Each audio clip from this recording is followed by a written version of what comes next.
Fuentes independientes conectadas en serie o paralelo. En algunos circuitos nos podemos encontrar las situaciones donde las fuentes se puedan sumar o restar dependiendo de su tipo de conexión. Por ejemplo, nosotros sabemos que tenemos las fuentes de voltaje o las fuentes de corriente. Para el caso de las fuentes de voltaje, si estas se encuentran en serie, tal como lo vemos aquí, de esta forma, entonces esto se puede simplificar a una sola fuente donde la suma de las fuentes se suman las que tienen la misma polaridad. Vean que arriba más, abajo menos, arriba más, abajo menos, entonces se suman. Pero la de abajo tiene una polaridad contraria, arriba menos y abajo más. Se nota la diferencia. Entonces esta se va a decidir restarla. Y de esta manera tendría yo una sola fuente que respondería a un valor de voltaje nominal dada la suma algebraica de cada una de las fuentes. Ahora, para el caso de una fuente suma de corrientes, o mejor dicho, de fuentes independientes de corriente. La conexión de las fuentes de corriente debe de estar en paralelo para poder sumarse. Y vean aquí la orientación. Dos fuentes de corriente van hacia arriba, mientras que la del medio va hacia abajo. Entonces es muy similar a lo de acá. Las que van hacia arriba se suman, como vemos acá, I1 e I3 están sumándose, y la que se resta es I2. Entonces, de esta manera nosotros también podemos simplificar todo esto a una sola fuente de corriente con un valor nominal de acuerdo a la suma algebraica de dicha dirección de las fuentes. Y para clarificar más la idea, pasemos a unos ejemplos concretos donde se aplica estas simplificaciones. Determinar la corriente que circula a través de la resistencia de 470 ohms que vemos aquí. Si nos damos cuenta, y lo primero que hay que observar es que el circuito se encuentra en una composición en serie. Por lo tanto, la corriente va a ser fácil de encontrar. Y vemos que tenemos fuentes de voltaje también en forma de serie. Por lo tanto, podemos esto simplificarlo a un solo circuito que contenga una sola fuente.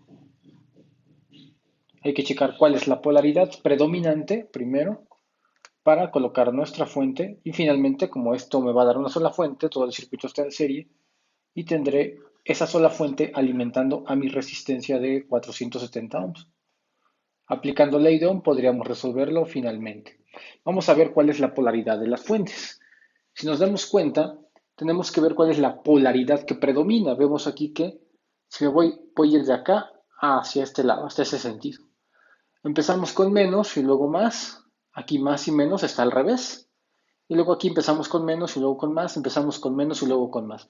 Nos damos cuenta que del tipo de polaridad que empieza con menos y sale con más, siguiendo esta línea, esta corriente de este sentido, sería esta fuente y esta fuente. Por lo tanto, ya tengo la polaridad que va a predominar, que va a ser esta y esta. Ahora, tenemos que sumar las que tengan la misma polaridad y restar la polaridad contraria. Es decir, como esta y esta tienen la misma polaridad, hay que sumarlas y restarle la que sea con polaridad al revés. En este caso sería 2 y 3 son 5 y 5, 10 voltios. En estas tres fuentes me formaría una sola de 10 voltios y como esta tiene la polaridad en sentido inverso, restaría yo un voltio. Entonces me quedaría 9 voltios. Predomina la polaridad en este caso de la suma de 2, 3 y 5, porque estos tienen mayor número de unidad de voltaje, es decir, valor mayor nominal. Y ahora sí, pues si nos damos cuenta ya sabemos cómo calcular ahora sí nuestra corriente. Es muy simple. Aplicando ley de Ohm serían 9 voltios entre los 470 ohms. No hay unidades con prefijo, todo va directo, entonces hacemos únicamente 9 entre 470. Y esto me da punto 0,19. Vamos a ponerlo aquí, sería punto 0,19 amperios, lo cual también, si recorre el punto decimal 1, 2, 3 lugares, me daría 19 miliamperios aproximadamente. Y ahí está, tenemos ya la primera solución a este circuito. De este circuito nos piden determinar V. Entonces tenemos aquí una agrupación todo en paralelo y nos damos cuenta que tenemos fuentes de corriente independientes en paralelo. Por lo tanto, podríamos simplificarlas a una sola equivalencia. Dado que nos damos cuenta que el voltaje en estos todos los elementos al estar en paralelo será el mismo, automáticamente al simplificar el circuito nos dará una ventaja para resolverlo. Entonces vamos a ver, esto va a quedar con una sola fuente Y tenemos, si nos damos cuenta, dos resistencias también en paralelo. La agrupación de resistencias en paralelo nos dice que deben de compartir dos puntos en común. Aquí está el punto, está conectado a este punto, entonces todo este punto lo comparten y también en la parte de abajo. Por lo tanto, se pueden simplificar a una sola resistencia. El paralelo de 10 y de 10, recordamos la teoría básica de la equivalencia de resistencia en paralelo, dos resistencias en paralelo que son de igual valor nominal, su resultado es la mitad. Entonces sería 5 ohms. Y luego, ahora vamos a sumar las fuentes. Aquí se va a simplificar a una sola fuente de corriente, predominando la dirección en donde haya más valor nominal de fuentes. Es decir, si tengo que hacia arriba fluye la de 5 y la de 6, se sumarán y hacia abajo, como viene en el sentido contrario, se restará. Entonces, 5 más 6 que van hacia arriba nos da 11 amperios y restamos un amperio que va hacia abajo, me queda únicamente 10 amperios. Como el valor más grande nominal son la de 5 y la de 6 que fluyen hacia arriba, la fuente resultante deberá tener ese sentido. Y entonces tendríamos 5 y 6, 11, menos 1, 10. 10 amperios sería el valor nominal. Y ahí está. Tengo 10 amperios que fluyen por este circuito, ya simplificado. Esto de acá sería nuestra simplificación utilizando la suma de las fuentes en paralelo que tenemos aquí. Y para determinar B, pues B sigue estando, como estos elementos están conectados de esta manera, pues B sigue estando justo aquí, porque son estos puntos que no han desaparecido. Es este punto y este.